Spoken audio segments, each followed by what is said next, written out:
Good morning বন্ধুরা, কেমন আছো তোমরা? আরও একটি নতুন ব্লগে তোমাদের জানাই অনেক অনেক স্বাগত, অনেক অনেক ভালোবাসা।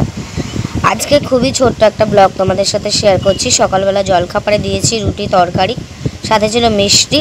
খাওয়া দাওয়া করে ওরা বেরিয়ে যাচ্ছে। আমার তো কোনো ঠিক ছিল না, ওরা সকলে মিলে রেডি হয়েছে। তারপরে বললাম চল আমিও স্টেশন দিয়ে আসি। অ্যাকচুয়ালি আমারও কিন্তু বাড়ি যাওয়ার কথা ছিল। মেঘনার স্কুল ছুটি আছে 12-13 দিন, তো আমার বাড়ি যাওয়ার কথা ছিল। আর মেঘনার না প্রচণ্ড শরীর খারাপ, জ্বরটা কিছুতেই কমছে না। আর এই ভিডিওটা যেহেতু অনেক দিন পর আমি এডিটিং করছি, তো 7 দিন হয়ে গেল মেঘনার জ্বর কিছুতেই কমছে না। ডাক্তার দেখিয়েছি, ওষুধ খাওয়াচ্ছে, তারপরেও। তো যাই হোক, তার জন্য বাড়ি যাওয়াটা ক্যান্সেল করলাম। আর মেঘনারও চোখের ডাক্তার দেখানোর কথা ছিল কলকাতায়, তো ভাবলাম ওদেরকে একটু স্টেশনে ছেড়েই আসি। তো আমি তো কিছুই করিনি, দেখো চুল টুলো আঁচড়াইনি, সিঁদুর টুদুর উপর নিয়ে কিছুই করিনি, কোনো রকমের জামাটা গায়ে দিয়ে বেরিয়ে চলে এসেছি।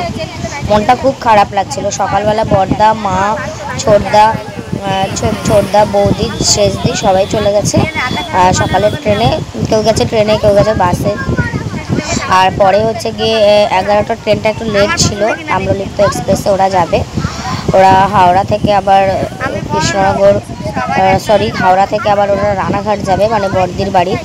মেজদির বাড়ি তো নবদ্বীপ, তো রানাঘাটে আজকের দিনটা থাকবে, কারণ আজকে যেতে যেতে সন্ধ্যা হয়ে যাবে। তো কালকে সকালবেলা আবার বড়দি আবার মেজদিকে দিয়ে আসবে। তো টোটো থেকে নেমে এই যে স্টেশনে চলে এলাম। আগেই বলছি ছোট্ট একটা ব্লগ আজকে শেয়ার করছি তোমাদের সাথে, কারণ আমার ফোনে একদম চার্জ ছিল না, আমি ফোনটাই আনিনি ব্লগ করব যে। তো ফোনটা বাড়িতে চার্জে বসিয়ে এসেছিলাম। আর এখানে আমি আমার ভাইয়ের ফোন দিয়ে ভিডিও করছিলাম, মানে ওই যে দেবা আমার ভাই, ওর ফোন দিয়ে ভিডিওগুলো করছিলাম। পরে আবার ওর ফোন থেকে আমি ভিডিওগুলো নিয়েছিলাম, মানে ও আমাকে শেয়ার করে দিয়েছিল পরে। তো এখানে একটা নিয়ম আছে, কাঁথি স্টেশনটা যেহেতু একদমই ছোট, তো এখানে নিয়ম হচ্ছে গিয়ে যখন ট্রেনের অ্যানাউন্সটা করবে, মানে বিশেষ করে এক্সপ্রেস ট্রেনের, তার আগে এক্সপ্রেস ট্রেনের টিকিট দেওয়া হয় না। কারণ কি, সবাই লোকাল টিকিট কেটে এক্সপ্রেস ট্রেনে উঠে পড়ে, এই জন্য এই নিয়মটা করা হয়েছে। এক্সপ্রেস ট্রেনের অ্যানাউন্সমেন্ট হবে, তারপরে টিকিট দেওয়া শুরু হবে। তো ট্রেন অনেক লেট ছিল, 11টা 6-এর ট্রেন ঢুকেছে অনেক লেট করে, মোটামুটি 12টা 40-এর দিকে ঢুকেছে।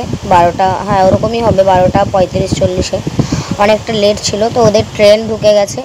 তো যেহেতু ওরা জেনারেল সিটে যাবে, তো ওই জন্য সামনের দিকে যাচ্ছি। এই যে ওদের ট্রেন চলে এসছে। ভীষণ মনটা খারাপ লাগছিল, কারণ ওদের সাথে আমারও যাওয়ার কথা ছিল। মাকে বলেছিলাম ওরা সবাই চলে যাক, তুমি থাকো 2 দিন, তারপরে তোমাকে নিয়ে আমি কলকাতায় যাব, মেঘনার ডাক্তার দেখাবো। আর মাকেও দেখানোর কথা, কারণ মায়ের চোখের অপারেশন হয়েছে, মায়ের একবার চেক আপ করার কথা আছে 3 মাস পর। 3 মাসের বেশি হয়ে গেছে, বাট যাওয়া হচ্ছে না। এতটা ডিস্টেন্স বলেই হুটহাট করে যাওয়াটা হয় না। তারপর আমি যাবো তো একা, কোনো ব্যাপার নেই, কিন্তু আসার সময় প্রবলেম হয়ে যায়, কারণ মেঘনার বাবা এখন এমন একটা কাজে লেগেছে, ছুটিই পায় না।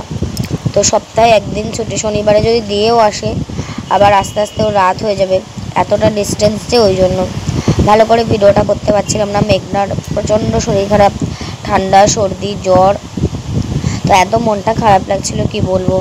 তো ওরা সামনের দিকে এগিয়ে যাচ্ছে, তত আমার মনটা খারাপ লাগছে, কি বলবো তোমাদের।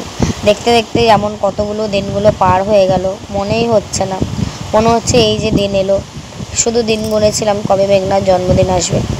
জন্মদিন এসে, জন্মদিন পার হয়েও আজকে 9 দিন হয়ে গেল। 9 দিন পর আমি আজকে ব্লগটা এডিটিং করছি, যদিও এটা 4 তারিখের ব্লগ।